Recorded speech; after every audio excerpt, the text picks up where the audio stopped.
നമസ്കാരം. പ്രിയപ്പെട്ടവരെ, പാലാരൂപത evangelisation ഡിപ്പാർട്ട്മെൻറ്റിൻ്റെ internet evangelisation വിങ്ങായ അനുഗ്രഹം ശുശ്രൂഷയിലേക്ക് ഇവർക്കും ഹൃദ്യമായ സ്വാഗതം.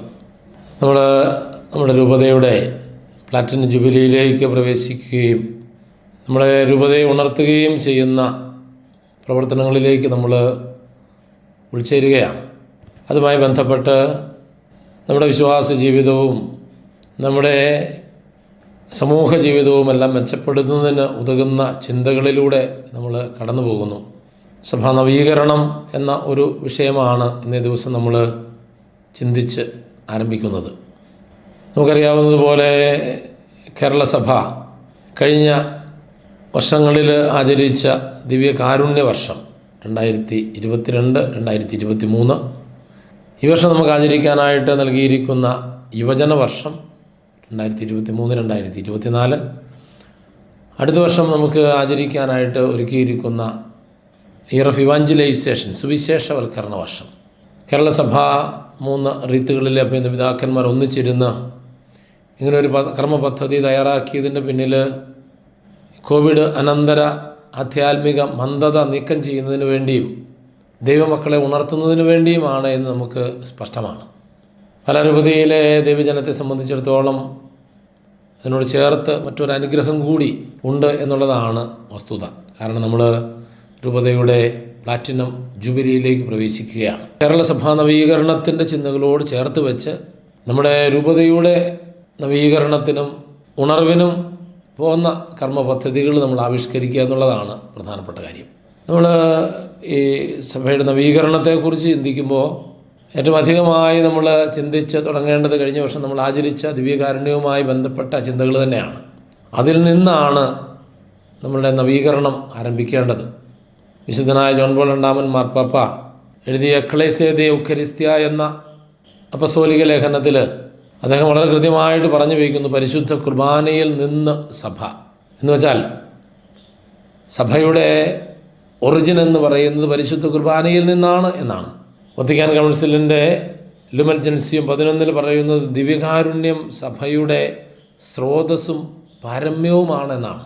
അപ്പോൾ പരിശുദ്ധ കുർബാനയ്ക്ക് ചുറ്റും കൂടുന്ന ഒരു സമൂഹമാണ് സഭ എന്ന് വേണം നമ്മളതിനെ മനസ്സിലാക്കാൻ.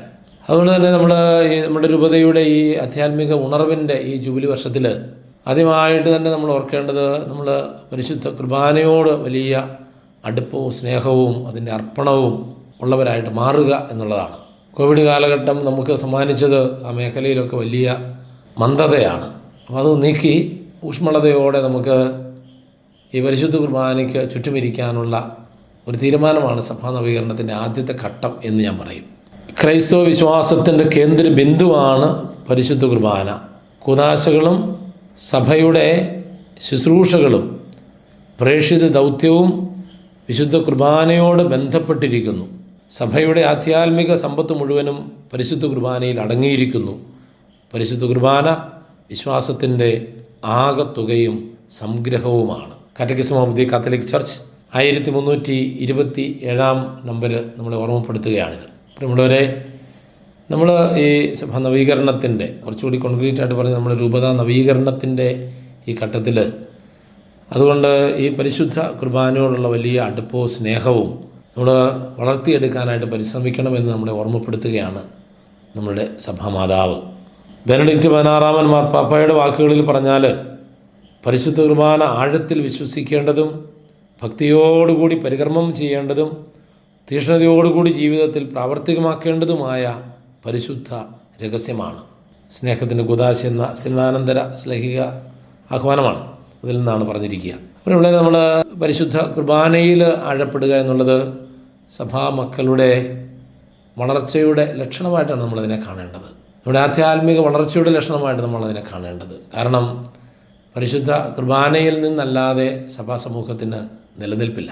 അതുകൊണ്ട് നമ്മൾ തുടർന്ന് വരുന്ന ആഴ്ചകളിലെ ചിന്തകളിൽ പരിശുദ്ധ കുർബാനയുമായി ബന്ധപ്പെട്ടും നമ്മുടെ സഭയുടെ നവീകരണത്തിന് ഉതകുന്ന മറ്റ് കാര്യങ്ങളെക്കുറിച്ചൊക്കെ നമ്മൾ വിശദമായിട്ട് നമ്മൾ ചിന്തിക്കും, ചർച്ച ചെയ്യും. അതുകൊണ്ട് നമുക്ക് നമ്മളുടെ വ്യക്തിപരമായ ആധ്യാത്മിക വളർച്ചയ്ക്കും സമൂഹത്തിൻ്റെ വളർച്ചയ്ക്കും ഈ ചിന്തകൾ കാരണമാകട്ടെ എന്ന് പ്രാർത്ഥിക്കുന്നു, ആശംസിക്കുന്നു.